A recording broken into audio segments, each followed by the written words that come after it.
Apakah Elkan Bagot ini dihukum oleh Sintayong atau apa? Atau akan ada daftar nama lanjutan timnas Indonesia yang akan tampil di kualifikasi Piala Dunia melawan Irak dan Filipina? Kita nggak tahu. Tetapi faktanya tidak ada nama Elkan Bagot, saudara-saudara. Tidak ada nama Elkan Bagot dan Martin Paes. Kalau Martin Paes kan jelas. Martin Paes urusan administrasinya belum selesai. Tetapi kalau Elkan Bagot ini perlu dipertanyakan ulang. Apakah ini sebagai hukuman karena kemarin dia nggak ikut playoff Olimpiade atau gimana? Saya nggak tahu, saudara. Halo saudara-saudara, jumpa lagi dengan komentator gadungan di sini. Dengan komentator yang gadungan. Seperti biasa, saudara-saudara, seperti biasa. Kalau kita sudah bertemu, pasti akan ada yang kita bicarakan. Akan ada yang kita perbincangkan. Kita cakap, kita ulas, kita analisis, kita bacotin, kita gibahin, kita cangkeman tentang sepak bola di seputaran Asia Tenggara, saudara-saudara. Di negara-negara tetangga, negara-negara jiran, negara-negara serumpun. Indonesia, Malaysia, Thailand, Vietnam, Laos, Myanmar, Brunei Darussalam, Kamboja, Timor Leste, Singapura, Filipina, Wakanda, Konoha, negara api, negara angin, negara air, negara dongeng. Dan sekitarnya. Semua akan kita bicarakan secara fair, secara jujur, secara adil, tanpa muatan politik, tanpa kebencian, tanpa provokasi, saudara-saudara. Hanya berdasarkan fakta dan bukan klaim semata, baik yang sudah lama maupun yang terkini. Bebas, saudara-saudara, bebas, bebas, bebas. Yang penting sopan.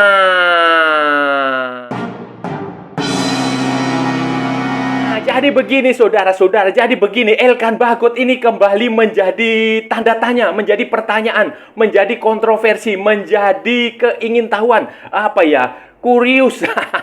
Menjadi penasaran lah, banyak orang ini penasaran apa yang sebenarnya terjadi pada Elkan Bagot, saudara-saudara. Kenapa? Kenapa ini butuh penjelasan yang detail dari PSSI ini sebenarnya ada apa? Karena begini, dalam daftar pemain tim nasional Indonesia untuk uji coba melawan Tanzania tanggal 2 Juni dan kualifikasi Piala Dunia 2026 melawan Irak dan Filipina tanggal 6 dan tanggal 11 Juni 2024, saudara-saudara, tidak ada nama Elkan Bagot, saudara-saudara. Padahal pemain-pemain yang lainnya yang biasa bermain dengan tim nasional Indonesia di level senior maupun level U23 itu semuanya ada, saudara-saudara. Semuanya dipanggil. Tetapi tidak ada Elkan Bagot, saudara-saudara. Tidak ada Elkan Bagot dan Martin Paes. Nama-nama seperti Hernando Ari Sutaryadi, kemudian Adi Satrio itu ada di situ. Asnawi, Pratama, Jordi Amat, Sandy Walsh, Justin Hubner. Kemudian Shane Patinama, Jay Itzes, Nathan Chuaon, Yance Sayuri. Bahkan Ferrari pun masuk, saudara-saudara. Ferrari yang sudah lama nggak dipanggil ke tim nasional itu masuk. Kemudian Ricky Kambuaya, Egy Maulana Fikri, Yakob Sayuri, Ivar Jenner, Tom Hai. Kemudian Marcelino Ferdinand, Dimas Derajat, saudara. Bahkan sekelas Dimas Derajat pun dipanggil. Hoki Caraka tidak ada. Rafael Struwijk, Ragnar Uratmangun, itu semuanya dipanggil, saudara-saudara. Tetapi tidak ada Elkan Bagot. Ini ada apa?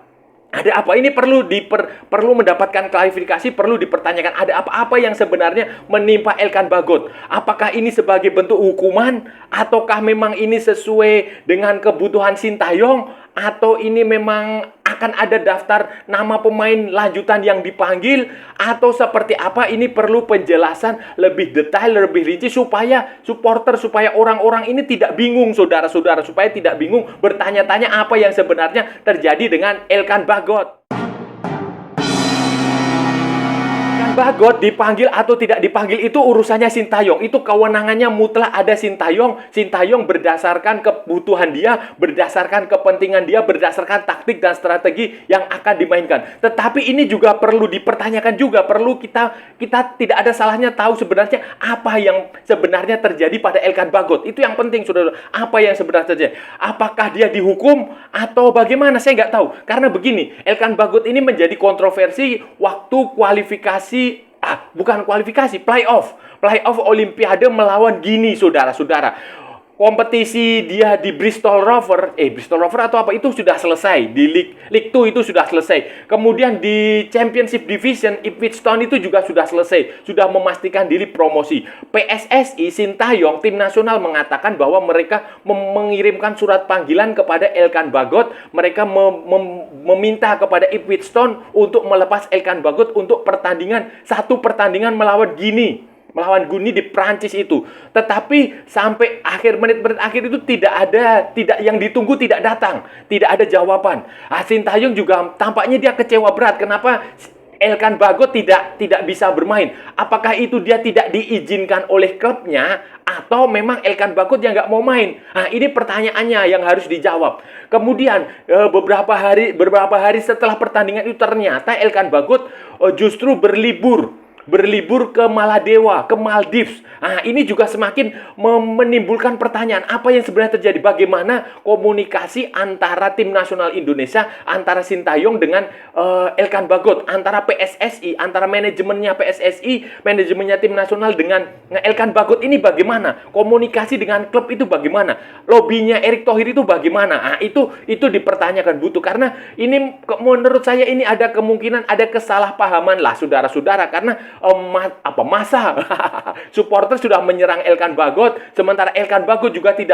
belum memberikan pernyataan resmi, belum memberikan klarifikasi karena memang dia mematikan kolom komentar di Instagram, dan itu memang tabiat dia seperti itu. Dia tidak mau terganggu oleh media sosial, makanya dia matikan itu. Sementara dari Indonesia, PSSI juga belum memberikan penjelasan secara detail. Hanya Sumarji badan tim nasional itu hanya mengatakan bahwa ini sesuai kebutuhan tim, tetapi tidak dirinci lebih jauh apa yang terjadi pada Elkan Bagot. Perlu dijelaskan saudara-saudara, duduk perkaranya itu seperti apa, masalahnya itu seperti apa, missing link-nya itu seperti apa, puzzle yang hilangnya itu seperti apa, kronologisnya itu seperti apa. Apakah ini salahnya Elkan Bagot murni 100%, ataukah salahnya PSSI, atau salahnya klub, atau apa? Itu perlu dijelaskan lebih detail, lebih rinci. Maksud saya begini, dijelaskanlah ternyata kronologisnya begini, bahwa Ipswich Town misalnya tidak mengizinkan pemainnya bergabung. Nah, itu dijelaskan. Elkan juga perlu berkata, Elkan Bagot perlu melakukan klarifikasi, perlu ngomong ke media, menyatakan sebenarnya apa yang terjadi. Apakah dia memang dilarang, atau memang dia sendiri yang tidak mau, atau seperti apa. Kemudian PSSI juga perlu membuka kapan dia menghubungi Elkan Bagot, kapan dia menghubungi Ipswich Town, kapan dia mengajukan surat permintaan itu, usahanya seperti apa. Apakah dia berbicara langsung kepada pelatihnya di Ipswich Town, bicara langsung kepada manajemen, bicara langsung kepada presiden klubnya di Ipswich Town sana, atau dia bicara langsung kepada Elkan Bagot, atau seperti apa. Dan hasil pembicaraan itu juga perlu diungkapkan. Ya nggak usah terlalu detail lah, mungkin itu ada beberapa faktor yang harus dirahasiakan, oke lah kita bisa paham. Tetapi secara garis besarnya, secara umumnya itu harus dijelaskan dengan pasti apa yang sebenarnya terjadi. Karena kalau kondisinya seperti ini, masih abu-abu, ini kasihan pemainnya juga, itu kasihan karena dia dianggap tidak nasionalis lah. Dia dibully saudara-saudara, dibully oleh netizen labil. Oleh bocil-bocil labil itu, dia kasihan. Dia dibully, dianggap tidak nasionalis, dia bla bla bla macam-macam. Sementara PSSI juga dianggap tidak benar.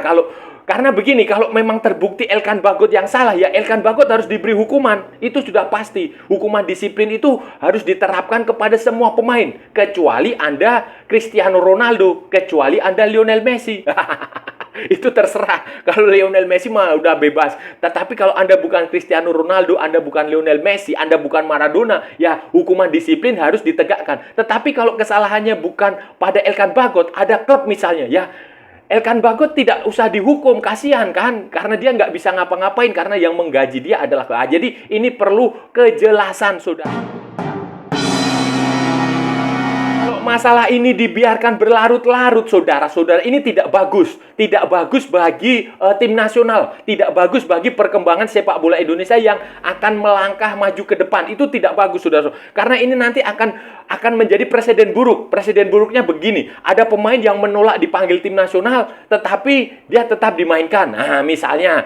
Atau ada klub yang berani menolak menyerahkan pemain nasional klub dalam negeri. Ini akan bisa menjadi presiden buruk. Jadi harus ada penyelesaiannya. Apakah kalau Elkan Bagot memang bersalah, ya harus dihukum. Kalau sekarang ini melihat kondisinya seperti ini, dia tidak dipanggil. Dugaan saya, saudara-saudara, dugaan saya ini kesalahannya ada di Elkan Bagot. Dugaan saya ya, apakah itu benar atau tidak, saya nggak tahu. Kita lihat saja. Tetapi kalau kondisinya seperti ini, dugaan saya kesalahan ada pada Elkan Bagot. Dan Sintayong tampaknya menghukum Elkan Bagot dengan tidak memanggil dia untuk pertandingan melawan Irak, untuk pertandingan melawan Filipina, maupun untuk pertandingan melawan Tanzania. Tetapi saya nggak tahu apakah nanti akan ada daftar lanjutan atau tidak. Tetapi analisis saya berdasarkan situasi hari ini, yang daftar pemain yang diumumkan ini, dugaan saya memang Sintayong merasa Elkan Bagot yang bersalah. Dia menolak panggilan tim nasional. Itu menolaknya itu juga perlu diklarifikasi lah, apa yang membuat dia tidak datang. Itu saja yang saya ingin tahu.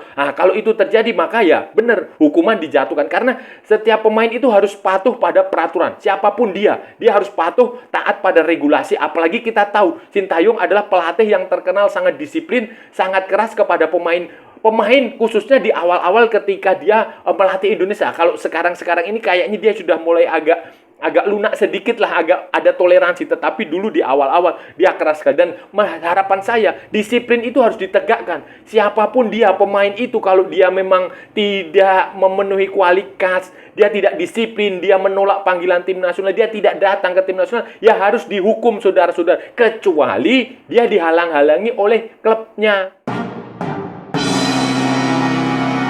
Saudara, tanpa Elkan Bagot bagaimana?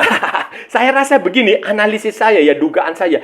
Kenapa Sintayong berani tidak memanggil Elkan Bagot lagi? Karena dia merasa sudah punya pemain yang lebih dari cukup di posisi itu. Wah, ini dugaan saya. Dia sudah punya J-Itzes yang matang di Serie B, di Eredivisie. Kemudian masih ada Jordi Amat di situ yang sangat senior. Kemudian Nathan Chuaon juga bisa main di, Justin Hubner, jangan lupa, itu juga bisa main di situ. Jadi dugaan saya, Sintayong berani melepas Elkan Bagot, berani tidak memanggil Elkan Bagot karena dia sudah punya pengganti yang sepadan. Jadi ini akan menarik, saudara-saudara, akan menarik melihat komposisi di belakang. Kalau di U23 kan dia main dengan 3 back di situ. Rizky Ridho, kemudian Ferrari, kemudian Justin Hubner atau Komang. Tetapi di senior ini kita lihat apakah dia akan main dengan 3 back atau dengan 2 back tengah. Apakah kombinasinya antara Jordi Amat, Rizky Ridho dan Justin Hubner, atau Jordi Amat, Justin Hubner dan J-Itzes. Ini yang akan menarik, kita tunggu posisinya. Peran Rizky Ridho ini nanti akan seperti apa? Apakah setelah kemarin menjadi tulang punggung di U23 dia akan kembali main? Tetapi menurut saya ya, idealnya yang idealnya adalah Jordi Amat di situ, kemudian ada J-Itzes di situ, kemudian ada Justin Hubner. Bisa juga hanya dengan 2 back. Kalau 2 back pilihannya, maka J-Itzes dan Jordi Amat. Sementara Justin Hubner bisa ditaruh di tengah sebagai holding midfielder. Tapi ini menarik, saudara, karena stoknya juga banyak. Sean Patinama kembali dipanggil, kemudian Sandy Walsh juga ikut main di situ, Nathan Chuaon juga ikut main di situ. Jadi ada posisi banyak sekali yang memungkinkan Sintayong bereksperimen di posisi belakang ini, saudara-saudara. Melihat lawan yang akan dihadapi, saudara-saudara, Irak yang sudah pasti lolos, dan Irak juga kabarnya rencananya memanggil 5 pemain baru, yang 2 atau 3 diantaranya adalah pemain U23, pemain junior. Ini akan menarik. Dan saya rasa kalau kita bertanding melawan Irak, ya kemungkinan kita bisa skor, kalau kalah saya rasa kita nggak akan kalah lah. Menurut saya, kemungkinan paling jelek pun kita imbang dengan Irak. Itu kemungkinan paling jelek, saudara-saudara. Tetapi potensi menang tetap ada. Karena sekali lagi saya katakan, Irak ini sudah pasti lolos. Dan mereka tidak ada yang mereka perjuangkan. Mereka hanya mencoba pemain, hanya mencari komposisi pemain untuk nanti di putaran ketiga kalau ada pemain yang cedera, mereka bisa melakukan merotasi itu saja. Dan ini peluang Indonesia untuk mendapatkan poin dari Irak, saudara-saudara. Saya rasa 1 poin saja sudah cukup karena sebenarnya ini saudara-saudara ya, Indonesia itu secara di atas kertas, secara teori untuk lolos ke putaran ketiga, ke third round itu hanya membutuhkan 1 kemenangan.